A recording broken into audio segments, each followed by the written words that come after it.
হ্যাঁ ভুল হয়েছে, আমি চিৎকার করে কথা বলেছি। হ্যাঁ ভুল হয়েছে, আমি চিৎকার করে কথা বলেছি। হ্যাঁ ভুল হয়েছে, আমি চিৎকার করে কথা বলেছি। কিন্তু আমি এখনো আমার স্ট্যান্ডে আমি অনর যে ফুটপাতে তোমার ধাপাতে বাড়ি থাকলে দিদি আপনার উচিত নয় একটা 6 মাসের বাচ্চাকে ফুটপাতে রেখে আপনি স্টোভে দুধ গরম করছেন। দুধ গরম নিয়ে রাজনৈতিক জল গরম হলো না, তাহলে বিরোধীদের কবিতা লিখছিলেন বামপন্থী যারা কবি তারা, এবং তারপরে পুরমন্ত্রীকে নিয়েও একাধিক কটাক্ষ। কুণাল ঘোষ চলে গেলেন, কিন্তু গতকাল মুখ্যমন্ত্রী নিজে হস্তক্ষেপ করলেন ঘটনায় এবং তার মাথায় ছাদ জুটলো অবশেষে। দেখুন আসলে কাজ করলে বাধা আসবে, কাজ যদি না করেন তাহলে বাধার কোনো বিষয় নেই।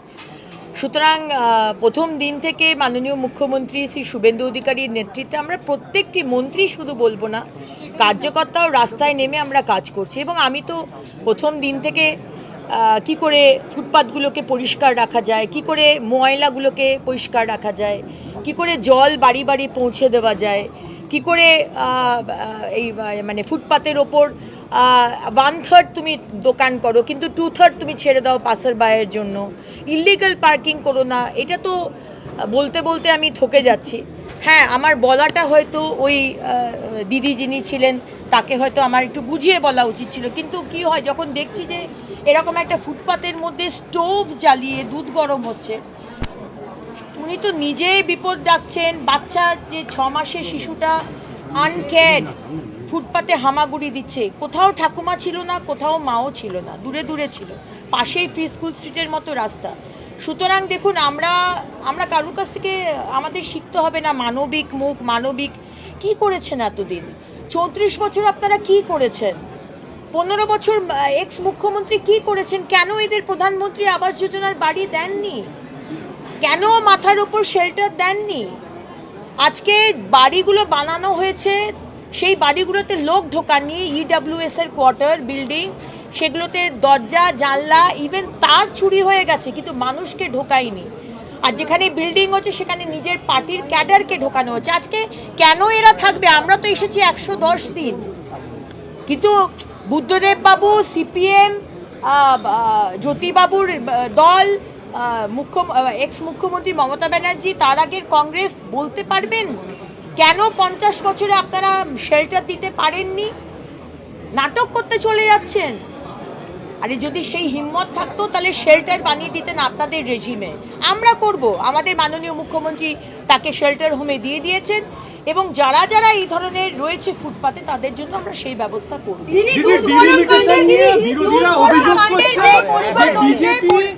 উদ্দেশ্য প্রণোদিতভাবে বুথগুলোকে একত্রিত করে ওয়ার্ড ভাগ করছে, কি বলবেন? কালকেই অল পার্টি মিটিং এই অভিযোগ এনে বিরোধীরা যদি কনস্ট্রাকটিভ ক্রিটিসিজম করে তাহলে কোনো অসুবিধা নেই, কারণ গণতান্ত্রিক এতে কনস্ট্রাকটিভ ক্রিটিসিজম ইজ ওয়েলকাম। আজকে একটা ওয়ার্ড ভাঙা হয় কিভাবে, যে সেখানে আমি পরিষেবা দিতে পারছি কিনা। একটা ওয়ার্ডের পপুলেশন 10,000, 12,000, 15,000, তাকে একজন কাউন্সিলর কি করে দেবে? সে একই টাকা পায়। 5,000 পপুলেশন যে ওয়ার্ডের আর 15,000 পপুলেশন যে ওয়ার্ডের, একই টাকা সে কাউন্সিলর পাচ্ছে। সম্ভব নাকি পরিষেবা দেওয়া? যদিও বা আগের সরকার কোনো পরিষেবা দেননি, কিন্তু আমরা পরিষেবাটা দিতে চাই। আমি বারবার বলছি আমাদের ফোকাস হচ্ছে ডেভেলপমেন্ট, বাড়ি বাড়িতে যাতে বুথে জলটা পৌঁছয়, যাতে সাফাই কর্মীরা রাস্তাগুলো পরিষ্কার করে।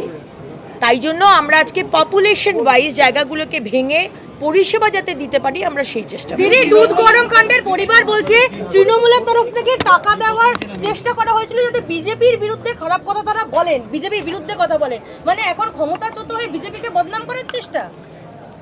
এক্স মুখ্যমন্ত্রী মমতা ব্যানার্জিকে তো বললাম, আপনি 15 বছর কেন মাথার ওপর ছাদ দেননি এইসব, এই সীতাকে গীতাকে কেন দেননি?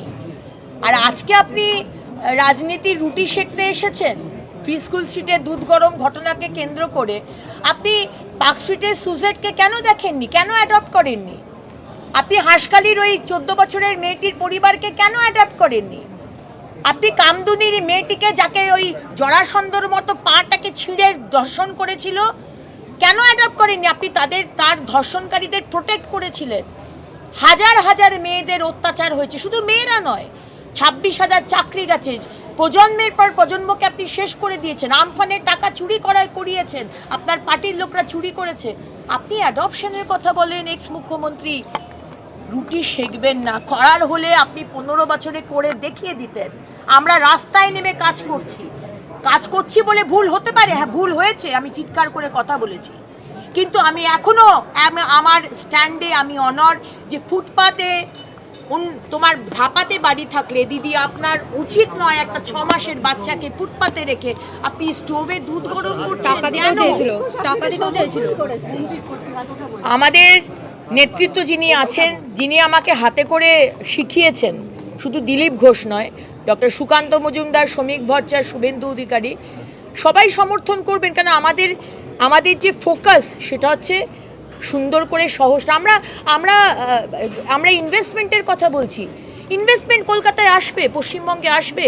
যখন এয়ারপোর্টে নামার পরে দেখবে শুধু চারিদিকে ঝুপড়ি। একসময় বলা হয়েছিল হোর্ডিংয়ে শহরটাকে ঢেকে দিয়েছে, এখন তিরপলে শহরটা ঢেকে গেছে, তিরপলে। বিজিবিএস হয়েছে একাধিকবার, সেখানে নানান রকম প্রতিশ্রুতি দেওয়া হয়েছিল, আমরা দেখেছিলাম। কোথায়? বিজিবিএস যখন হতো সেখানে ইনভেস্টমেন্ট এসছে, সেগুলো বলা হয়েছে, কিন্তু তার পরবর্তীতে সেই সময় আপনারা অভিযোগ তুলেছিলেন যে কোনো শিল্প হয়নি। কিন্তু আমরা দেখলাম শুভেন্দু অধিকারী মুখ্যমন্ত্রী তিনি বলেছেন ইতিমধ্যেই যে জমি দেবেন শিল্পপতিদের তাদের কাজের জন্য, এবং আপনি এরকম একটা ইভেন্টে এলেন। এবার কি কলকাতার মানুষ, তাদের রাজ্যের মানুষ আশা করতে পারে যে শিল্প উন্নয়ন হবে? অবশ্যই, এখানে আসার ব্যাপার নেই, এখানে গ্যারেন্টি।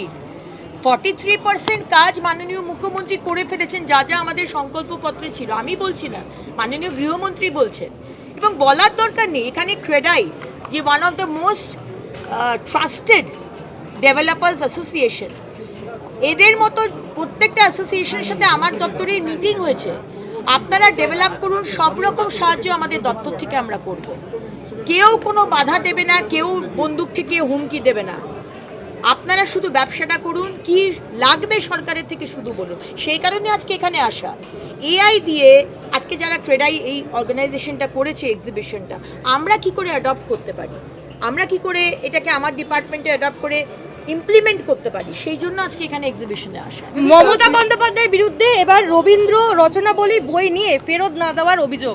গ্রন্থাগার মন্ত্রী তার বিরুদ্ধে আইনি পদক্ষেপ নেবেন।